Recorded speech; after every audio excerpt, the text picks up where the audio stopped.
Hello guys, আসসালামু আলাইকুম।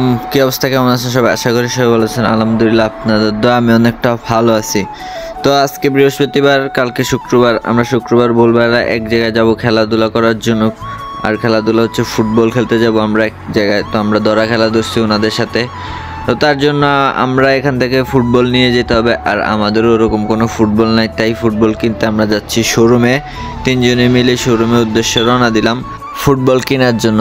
So last পর্যন্ত ভিডিওটা দেখবেন, আমি এবং খেলার ভিডিওটাও দিয়ে দিব লাস্ট পর্যন্ত। সো লাস্ট পর্যন্ত যে দেখবেন সেই বুঝতে পারবেন কিভাবে ফুটবল খেলাম এই প্রবাসে। তো হাঁটতে হাঁটতে চলে আসলাম শোরুমের সামনে। আর শোরুমের ভিতরে ঢুকে দেখবো কিরকম ধরনের বল ওনাদের কালেকশন আছে। كلم انت كيف حالك يا حبيبي؟ هلا حبيبي هلا والله এটা তো আমার দোস্ত লাইনে না লাগে, বন্ধু কিন্তু আমার পরিচিত আজান। ওরে জুতা তো আছে এই জায়গায়। كوي ومين كم فلوس؟ هذه 90 جبل خاص تسوي زمان ওই মনে করছে বলত তাই আম করে জলক দিয়ে দেবো, কিন্তু ওই জানে না ওর থেকেও বড় চালাক আমরা। আর একটা বলের দাম বাংলাদেশি টাকা চাইছে 2100 রিয়াল। তো আর কি ওর দোকান থেকে বল আর কিনলাম না, যেহেতু আমার দোকানে বল আছে। তো ওই সেম বলই ও দাম চাইছে 2100 রিয়াল। হয়তো বা ওর থেকে একটু নর্মাল বলই আমার দোকানে আছে। সো আমি আর ওর বলটা না নিয়ে আমার দোকানের বলটাই নিয়ে নিলাম। তো গাড়ির মধ্যে ব্যাগ বুক বল টল সব শান্তাতে দিয়ে দিলাম। আর এই গাড়িতেই আমরা যাব একটু পরে। তো আর কি রওনা হয়ে গেলাম রিয়াদের থেকে 50 কিলোমিটার দূরে। আর এটা রিয়াদ সিটির বাহিরে আমরা যেখানে যাচ্ছি ওই জায়গাটার নাম হলো দুরমা। এটা হচ্ছে রিয়াদের থেকে 50 কিলোমিটার দূরে, রিয়াদের বাহিরে সাইডে পড়ছে।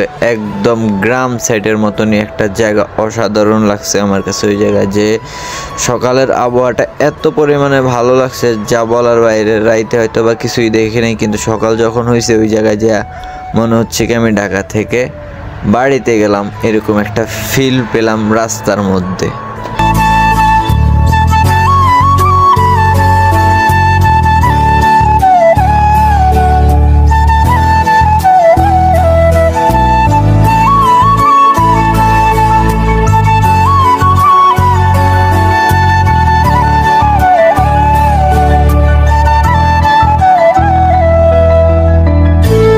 তো আর কি চলে আসলাম সবশেষে দুরমাতে। দুরমা এরিয়াতে ঢুকে গেলাম। ওই যে দেখা যাচ্ছে দুরমা নামটা কি সুন্দর করে লেখা এখানে। তার কিছুক্ষণের মধ্যে বাসায় পৌঁছে যাব। আর বাসায় পৌঁছে গেলেই ঘুম দিব একটা লম্বা করে, হয়তো বা ঘুম হবে না, 2 ঘন্টার ঘুম আর কিরকমই হতে পারে। যেহেতু 8টা বাজে খেলা শুরু হবে, তো এখন বাজে 6টা। আর 6টা বাজে 2 ঘন্টার জন্য কি বা ঘুমাবো। তো চিন্তা করলাম বাসায় শুয়ে না থেকে একটু বাইরে হেঁটে আসি, সকালটা একটু দেখে আসি কেমন লাগে। সো বাইরে হাঁটতে বেরোলাম। আবহাওয়াটা দেখতেছি পুরো অস্থির। আর এই জায়গাটা হচ্ছে পুরো ফুল গ্রামের মতন, এত সুন্দর একটা জায়গা। আশেপাশে কোনো মানুষজন দেখা যায় না, মানুষজনের একদম জমজমাট কম এখানে। এখানে শুধু কারখানার ভিতরে কাজ করে, বাইরে মানুষ একদমই কম আসে, তার জন্য মানুষদের দেখা যায় না। তো এখানে ফুটবলে ওনারা লাত্তি করতেছে, শরীরটা একটু গরম করতেছে। আর আমিও দৌড়াই যাইতেছি ওনাদের কাছে। তো আর কিছুক্ষণের মধ্যে আমরা মাঠে চলে যাব। মাঠের উদ্দেশ্যে রওনা দিলাম। মাঠ হলো ওই পাহাড়ের সাথে। তো এই হচ্ছে বল আর এই হচ্ছে মাঠ। মাঠটা বিশাল বড়, যত দূর চোখ যাবে তত দূরই মাঠ। আপনি দৌড়ায় শেষ করতে পারবেন না এই মাথা থেকে ওই মাথা, এত বড় মাঠ।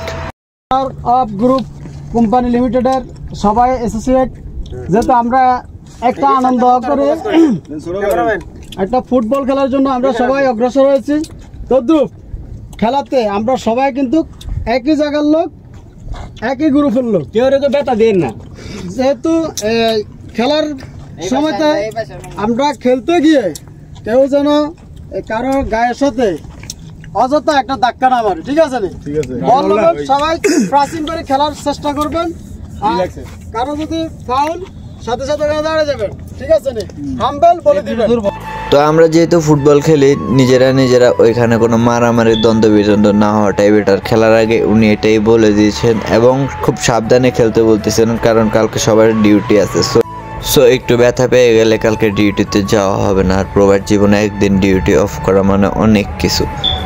প্রবাস জীবনে যারাই ফুটবল খেলি কিংবা ক্রিকেট খেলি খুব সাবধানে খেলবেন এবং আমরা একে অপরকে ব্যথা দেব না, এটা নিয়ত করে মাঠে নামা উচিত।